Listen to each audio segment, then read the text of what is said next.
Hola mis amores, hola YouTube. El día de hoy les traigo un nuevo caso. Es un caso que ustedes mismos me han sugerido mucho.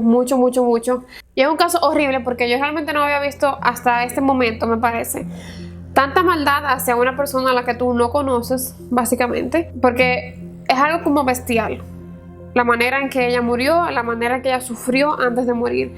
Así que vamos a comenzar con el caso del día de hoy. Se trata de la muerte, el asesinato de Roselvira Celi. Este caso ocurrió en Bogotá, Colombia. Me imagino que ya si ustedes son de Bogotá, Colombia, ya conocen este caso, si son de Colombia en sí, porque es un caso que tuvo mucho protagonismo mediático. Estuvo en muchos medios, se habló muchísimo de él, precisamente por la crueldad del hecho en sí. Como siempre, yo les voy a hablar primero de quién fue Roselvira Celi, qué hacía, a qué se dedicaba y todo eso, para que tengan una idea de quién ella era como persona al momento de su muerte.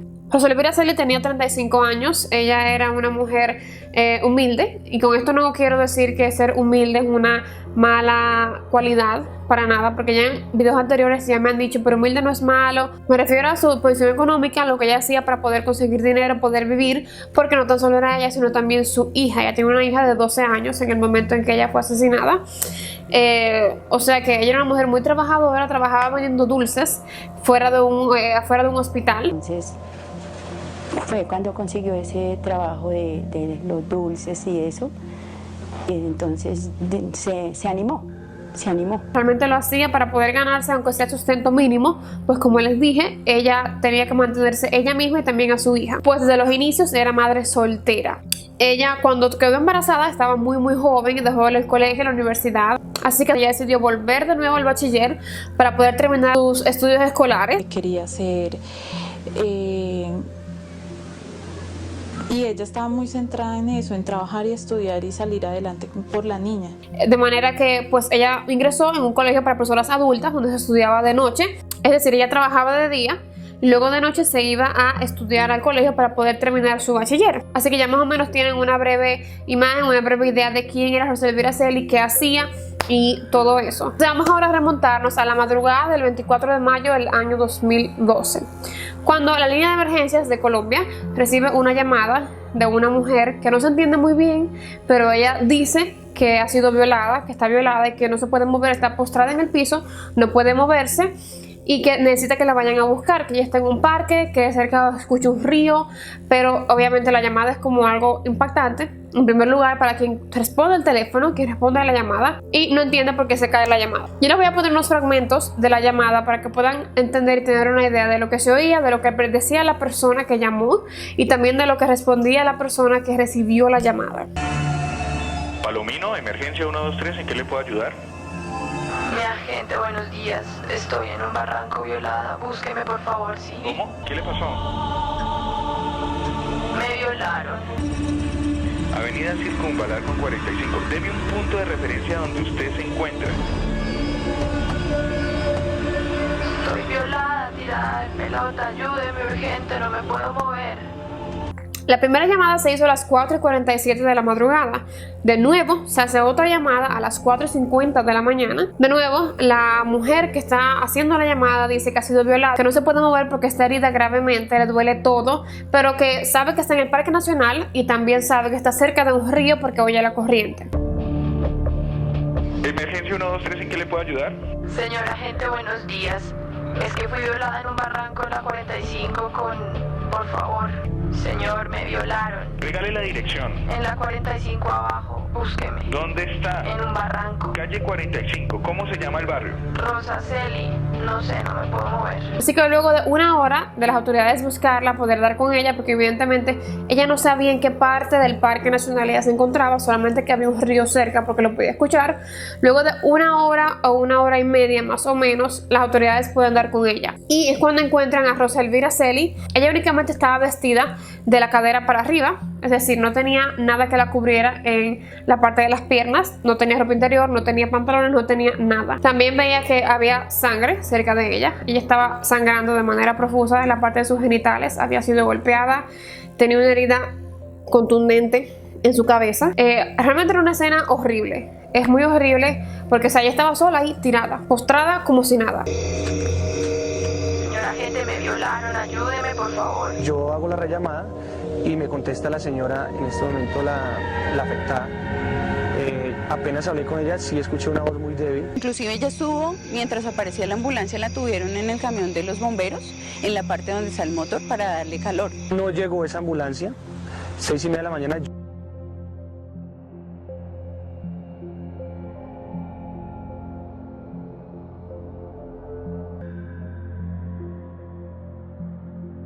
Luego el paramédico, que es quien decide, le parece que ella se encuentra en un buen estado para alcanzar a llegar al hospital, al Santa Clara. Luego la ambulancia la recoge, a pesar de que cerca del lugar donde ella estaba, cerca del Parque Nacional de Bogotá, habían 2 hospitales que estaban bien cerquitas, o sea que la podían llevar de una vez.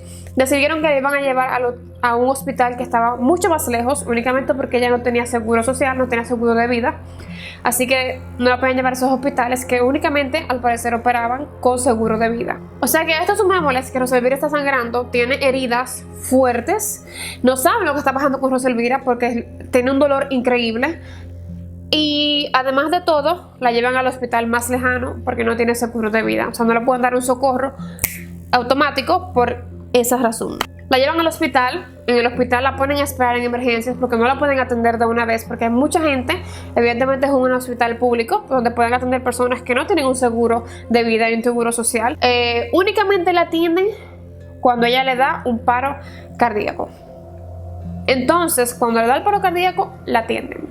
La llevan a cirugía inmediatamente porque evidentemente no saben qué es lo que le pasa a Roselvira. Y cuando van a inspeccionar el área donde, como les dije anteriormente, ella fue violada, ya lo decía, yo fui violada, no me puedo mover. Cuando fueron a inspeccionar todo eso, se dieron cuenta por qué Roselvira le había dado el paro cardíaco, por qué estaba sangrando tanto. Y incluso los médicos decían que nunca en su vida habían visto un acto tan cruel, ni habían visto una violación tan extrema como la que han visto en Roselvira. Que en toda su práctica médica nunca habían visto algo tan cruel como lo que vieron ese día. Cuando están en cirugía, se dan cuenta que Roselvira tiene una hemorragia enorme por dentro, porque ella tiene la pelvis y su útero roto, debido a que ya le introdujeron un palo por el ano y lo llevaron tan lejos que rompió sus huesos de la pelvis, que rompió su útero y que por ende presionó los órganos que estaban arriba del útero. También se dieron cuenta que Roselvira tenía una infección grave porque tenía dentro de ella restos como vegetales, como de la grama que estaba alrededor. También tenía astillas dentro de ella, del palo que le introdujeron. Y también se dieron cuenta que su agresor o sus agresores intentaron primero hacer esto por su vagina, pero parece que por la vagina el palo no pudo seguir, o sea que por eso después intentaron por el ano, porque incluso también en su vagina habían restos de astillas, habían restos vegetales y estaba esa área muy herida. A todo esto Roselvira no ha despertado porque, como les dije, ya tenía una infección avanzada por lo que tenía dentro de sí y también tenía una hemorragia fuerte, tenía la pelvis rota, el útero perforado, básicamente tenía órganos por dentro que también habían sido afectados por el empalamiento, o sea que era una escena crítica, su estado era muy crítico. También la violación había sido horrible, tenía golpes en todo el cuerpo, la contusión que tenía en la cabeza, el golpe del que les hablé anteriormente. Se dieron cuenta que había sido hecho como por algo redondo, porque el golpe igual era redondo. No era un golpe que, o sea, no se había hecho con un objeto normal, con un palo, con algo más pesado, sino con algo redondo. Todavía no sabían qué era, pero solamente tenían esa información. Al principio, cuando les comencé el caso, les comenté que había sido también un asesinato, y es porque luego de 5 días Roselvira muere. Los médicos intentaron todo lo que pudieron para poder controlar la infección, para poder remediar los órganos que tenía afectados por el palo que le habían introducido, también por restaurar la pelvis, por el daño craneoencefálico que sufrió luego de que le dieron el golpe en la cabeza. Su cuerpo ya no pudo resistir y murió. Evidentemente nadie tenía información ni tenía una idea de quién pudiera haberle hecho eso a Roselvira, si Roselvira no tenía otro círculo social. Ella solamente estaba con algunas de sus amigas desde la infancia, también con su hija, evidentemente con su familia, pero no tenía otro círculo, únicamente iba al colegio, al trabajo y volvía a su casa. Entonces no entendían qué era lo que pasaba. Pero antes de Rosalvira morir, justamente cuando la fueron a buscar al lugar donde encontraron su cuerpo, ella dijo, imagínense, ella estaba en un estado de shock casi, pero logró decir que ella conocía a los culpables, que conocía a quienes les habían hecho este acto atroz. Y dijo, tienen que buscar a Javier Velasco y a Mauricio Ariza. Ellos fueron quienes me violaron y quienes me hicieron todo esto. Las autoridades no le hicieron mucho caso porque ella estaba moribunda. Quizás lo que ella decía no tenía sentido, pero igual fueron las palabras que ella alcanzó a decir justo antes de entrar en el paro cardíaco. De todas formas, las autoridades comenzaron a buscar quiénes eran estos hombres que ya había mencionado, dónde estaban, de dónde conocían a Rosa y por qué la habían atacado. Entonces comenzaron a investigar y se dieron cuenta que ambas personas mencionadas por Rosa estudiaban junto con ella en el colegio. Pero ¿qué pasa? Cuando las autoridades van al colegio para ver quiénes son ellas, para hablar con ellos, a ver por qué Rosa decía que eran ellos no se encontraban en el colegio ya. Y sucede que días anteriores, cuando Rosa fue encontrada, una profesora se enteró que todavía estaba viva ella, pero estaba en muy mal estado. Así que en el colegio, durante las clases, ella dijo, bueno, nuestra compañera Rosa ha sido encontrada, al parecer ella fue atracada y luego violada, pero sigue viva, sigue luchando, pero está en muy mal estado. Entonces Javier Velasco estaba en esa clase y él lo que hizo fue que él se excusó con la profesora, le dijo, mira, me tengo que ir, tengo un compromiso, así que él salió sigilosamente, como si nada, y empezó a huir. Ahí no participó, si eso hubiese sido así, Velasco lo hubiese delatado. Y él pudo haber escondido alguna de las evidencias, pero de ahí no pasó. No se encontró pruebas de ADN en el cuerpo de Rosalvira Delcy. No se encontró nada del otro personaje. Mauricio, por otro lado, dijo que él no tenía nada que ver con lo que le pasó a Rosa. Él dijo, yo no tengo nada que ver con lo que le pasó a Rosa. Únicamente esa noche salimos a tomarnos unos tragos y luego yo me fui a mi casa, pero yo no tengo nada que ver con eso. Él sí dijo que la noche en que Rosa fue encontrada en el parque, ellos habían salido junto con Rosa, Javier y el Mauricio, había salido hacia un bar que había a tomarse unos tragos y luego él se fue a su casa, partió a su casa normal, como si nada. O sea que él no sabía lo que había pasado luego de esa salida. Luego las autoridades se dan cuenta que el ADN encontrado en Rosa, luego de su violación, corresponde con el ADN de una persona que ya había sido encarcelada, ¿ok? Y no por delitos menores, no, sino por delitos mayores y aún más horribles, que es el ADN de Javier Velasco. A ver, Javier Velasco había sido encarcelado anteriormente ya por un homicidio. Ya él había asesinado a una mujer, precisamente a una mujer. No era la primera vez que él intentaba asesinar a alguien. Y también había sido encarcelado por acceso carnal a una menor de edad. Que en palabras llanas les explico que él violaba repetidas veces a su hijastra. Pero a él también se le había culpado de que él había violentado y violado a sus propias hijas.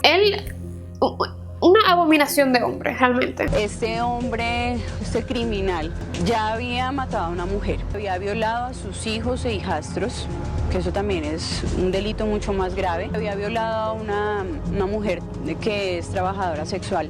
Pero ustedes se preguntarán, quizás al igual que yo al momento de investigar este caso, ¿qué hacía Javier libre en la calle? Si era una persona ya responsable del homicidio de una mujer y también una persona que había violado repetidas veces a su hijastra y a sus propias hijas. ¿Qué hacía en la calle? ¿Cómo es que estaba preso y ya no está preso? El femicida Javier Velasco asesinó en 2002 a una mujer campesina. Su caso fue resuelto por un juzgado de descongestión en el que ni siquiera se ordenó examinar el cadáver para determinar si ella, como sus víctimas posteriores, fue violada. El 3 de mayo de 2002, Javier Velasco dejó abandonado en este lugar el cadáver de Ismila Ochoa Ibáñez, con la cabeza cubierta con una chaqueta y el resto del cuerpo con una tela. Las autoridades que encontraron el cuerpo siguieron la huella de sangre que llegaba hasta este local y allí encontraron a Javier Velasco. Bien, pues un juez, tal como lo escuchan, en años anteriores decidió que ya no era una amenaza para la sociedad. O sea que él podía salir libre a hacer su vida normal como si nada. Tal como lo escuchan. Tenía una orden de captura, entonces, porque estaba en la calle y el peligro que estaban corriendo todos en el colegio. Las autoridades, sabiendo todo esto, ya se ponen a buscar las cámaras de seguridad del colegio para ver si Rosalvira realmente fue a clases ese día en que ella fue encontrada moribunda en el parque. Y se dan cuenta que Rosalvira entra a clases muy normal, luego sale de clases normalmente y sale al lado de Mauricio y también de Javier, y salen afuera, ella se monta en la moto de Javier y luego parten. Por el mismo Mauricio saben que ese día se fueron a tomar unos tragos y que él se fue a su casa, y entonces Javier se quedó con Roselvira y le iba a dar un aventón a su casa donde vivía Roselvira. Y por eso ella se quedó con él en esa noche. Al parecer no todo fue lo planeado, evidentemente, porque Roselvira nunca llegó a casa esa noche y Roselvira murió por lo que pasó esa noche. Luego se dieron cuenta que él se fue de ahí porque él entendía que Roselvira estaba muerta, porque el ataque ocurrió horas antes de que Roselvira haya sido encontrada por las autoridades. O sea, los golpes que él le dio en la cabeza, el trauma causado por el palo que le introdujo, lo más posible es que hayan producido en Roselvira un shock, un estado de shock en el que ella quedara inconsciente por unas horas. Y luego que ella volvió en sí fue cuando ya pudo hacer las llamadas a la línea de emergencias para que la fueran a rescatar y fueran a buscarla. Evidentemente Javier pensaba que Roselvira estaba muerta. También se dieron cuenta que el golpe que tenía en la cabeza, que fue muy fuerte, fue hecho con un casco de moto. Por eso les decía que era un objeto redondo. Y se dieron cuenta que como Javier llevaba un casco de moto bien fuerte, fue con eso que le propinó el golpe a Roselvira. Las autoridades lo siguen buscando hasta que días después en la semana dan con el paradero de Javier Velasco. Él está en su casa y recibió a la policía como si nada. Les abrió la puerta y todo, muy normal, calmado, templado. Es como si él estuviera preparado para lo que iba a pasar en ese momento. Las autoridades entran a casa, se dan cuenta que ahí estaban unos pantalones con sangre. Se dan cuenta que había una camisa igual con sangre. Los pantalones también estaban rotos. Es decir, estaba la evidencia del ADN de Roselvira, de la sangre de Roselvira, en la casa de Javier Velasco. Por si fuera poco, que lo otro tampoco pudiera ser admisible, hubiera un problema. Se llevan a Javier Velasco, a pesar de que Javier estaba siendo acusado de manera clara y llana por el crimen de Roselvira Celi. Él decía que él era inocente. Él entiende que él no es culpable de su muerte, así que se declara inocente. Javier Velasco fue acusado por los delitos de homicidio agravado y tortura, es decir, pesaba contra él una acusación por un concurso delictual. Finalmente, él fue condenado a 48 años de prisión. Tengo que recordarles que la justicia colombiana únicamente admite el máximo de 60 años de prisión. Esa condena fue rebajada a 48 años de prisión. Él aceptó cargos antes o durante la audiencia de acusación, lo que le daba derecho, de acuerdo a nuestra ley penal, a una rebaja de hasta el 33%. Manifiesta que él sí estuvo con ella, que estuvo compartiendo, estuvieron tomando licor, cerveza, y habló de que él llega un momento en que él ha perdido el conocimiento, que es cuando se va supuestamente a llevar a Roselvira a la casa.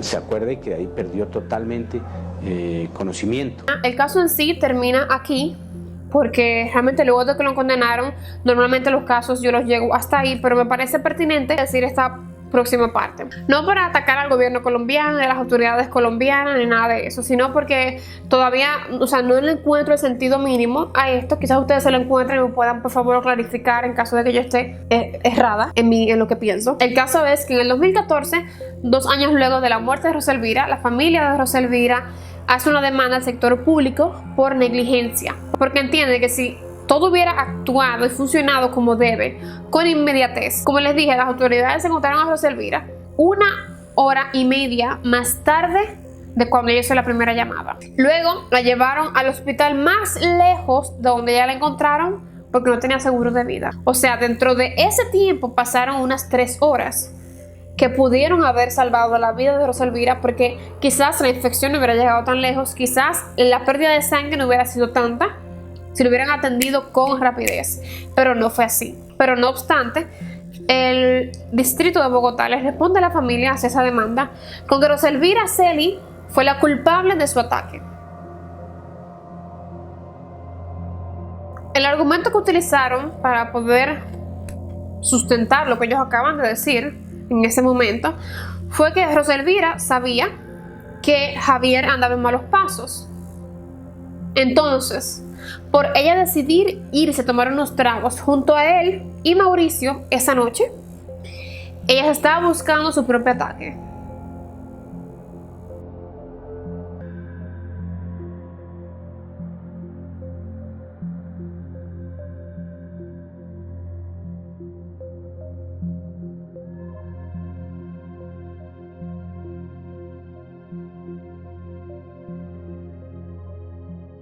Yo les voy a decir en este momento las palabras textuales de la abogada de la Secretaría.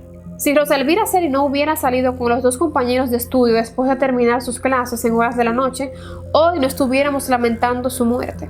Por si no entendieron, les explico. Como Javier tenía algunas características extrañas, que se comportaba de manera extraña, como ellos lo tildan, ¿ok? Ellos entienden que la culpable de la violación, la culpable de todo el terror que le causó Javier, la culpable de morirse a causa de esa violación, es la misma Rosalvira Celi, porque ella se buscó su ataque.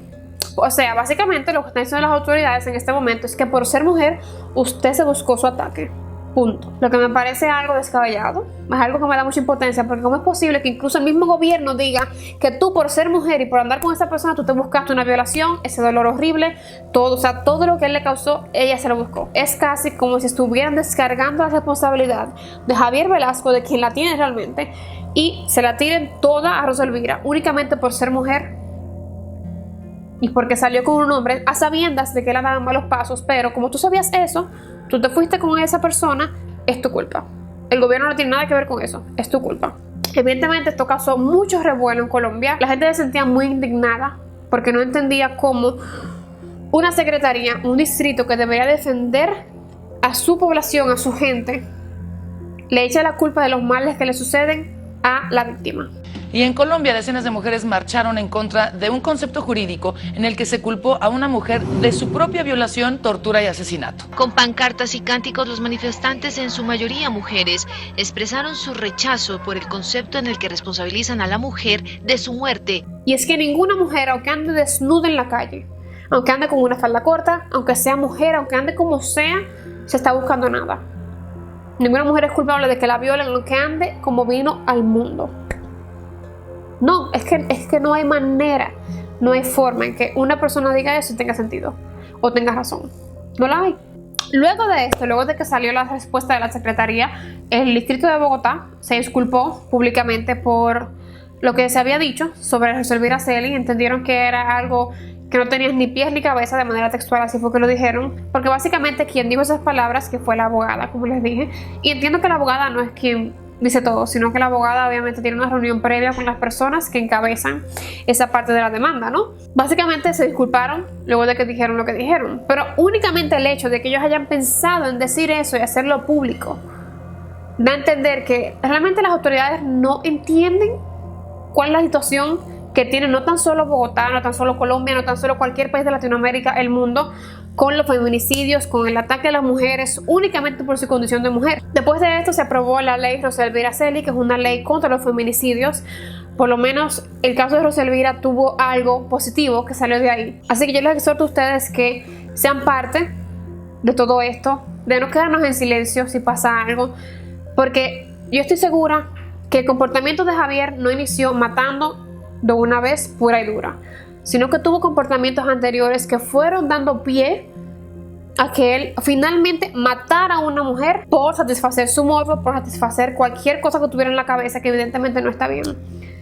Así que no nos podemos quedar calladas, no podemos estar en silencio únicamente por lo que piensa el otro, por vergüenza, porque tenemos que pensar que si no queremos que nos pase de nuevo, tampoco podemos querer que le pase a otra persona.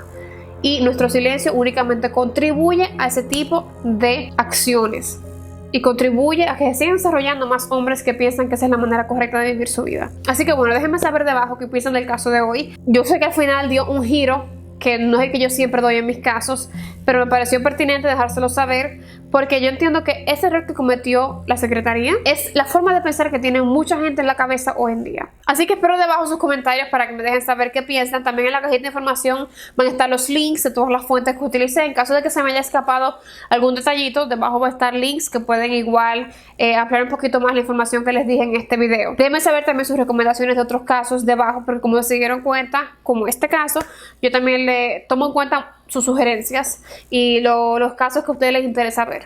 Te invito a que te suscribas al canal para que sigas viendo más casos y más videos como este, y nos vemos en el próximo.